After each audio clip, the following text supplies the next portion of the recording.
ರಸ್ತೆ ಮೇಲಿನ ಬಿಡಾಡಿ ವಾಹನ ವಿರುದ್ಧ ಜಿಬಿಎ ಸಮರ ಸಾರ್ತಾ ಇದೆ. ಇವತ್ತಿನಿಂದ ಅನಾಥ ವಾಹನಗಳ ವಿರುದ್ಧ ಆಪರೇಷನ್ ಶುರು ಆಗ್ತಾ ಇರೋದು. ಬಿಡಾಡಿ ವಾಹನಗಳ ಟೋಯಿಂಗ್ಗೆ ಸಚಿವರು ಚಾಲನೆ ಕೊಡ್ತಾ ಇದ್ದಾರೆ.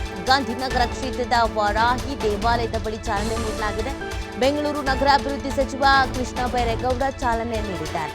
ಸ್ಟಿಕ್ಕರ್ ಅನ್ನ ಅಂಟಿಸಿದ್ರು ವಾಹನ ತೆರವು ಮಾಡದ ವಾಹನ ಮಾಲೀಕರು. ಹೀಗಾಗಿ ಇವತ್ತಿನಿಂದ ರಸ್ತೆ ಮೇಲೆ ನಿಂತಿದ್ದ ವಾಹನಗಳನ್ನು ಟೋಯಿಂಗ್ ಮಾಡೋ ಕೆಲಸ ಆಗ್ತಾ ಇದೆ. ಮೊದಲೇ ವಾರ್ನ್ ಮಾಡಿದ್ರು, ಮೊದಲೇ ಮಾಹಿತಿನೂ ಕೊಟ್ಟಿದ್ರು, ಹೆಂಗೆ ಬೇಕು ಅಲ್ಲಿ ನೀವು ಸುಮಾರು ದಿನಗಳಿಂದೆಲ್ಲ ನಿಲ್ಲಿಸಿದ್ರೆ ತೆಗೆದು ಬಿಡಿ ಅಂತ ಸ್ಟಿಕ್ಕರು ಅಂಟಿಸಿದ್ರು. ಕೆಲವರು ಸ್ಟಿಕ್ಕರ್ ಅಂಟಿಸಿದ್ರು ಡೋಂಟ್ ಕೇರೋ, ಅಥವಾ ಅವ್ರಿಗೆ ವಿಷಯವೇ ಗೊತ್ತಿಲ್ವೋ, ಅಥವಾ ಅವ್ರು ಇದ್ದಾರೋ ಇಲ್ವೋ, ಇದೇ ಊರಲ್ಲಿದ್ದಾರೋ, ಬೇರೆ ದೇಶಕ್ಕೆ ಹೋಗಿದ್ದಾರೋ, ಬದುಕಿದಾರೋ, ಸತ್ತಿದ್ದಾರೋ ಗೊತ್ತಿಲ್ಲ. ಸೊ ಅಂಥ ವಾಹನಗಳನ್ನು ಈಗ ಟೋಯಿಂಗ್ ಮಾಡಲಾಗ್ತಾ ಇದೆ. ಸಚಿವರೇ ಚಾಲನೆ ಕೊಟ್ಟಿದ್ದಾರೆ. ಖುದ್ದಾಗಿ ನೀವು ಗಮನಿಸ್ತಾ ಇದ್ದೀರಾ.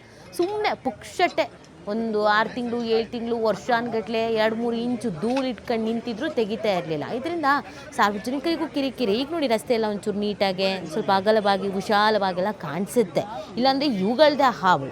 ಸೊ ಇದೀಗ ಸಚಿವರು ಚಾಲನೆ ಕೊಟ್ಟಿದ್ದಾರೆ.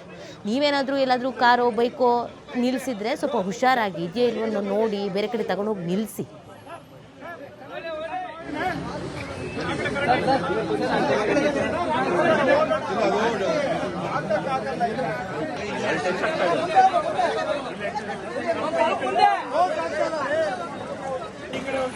ಇವಾಗ ಬರಕಳಿ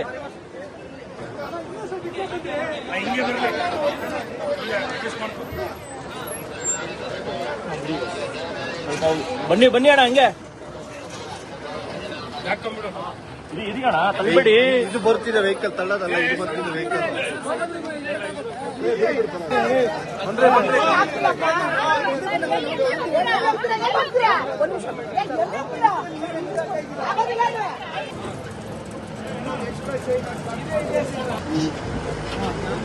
ಬರ್ತಾರೆ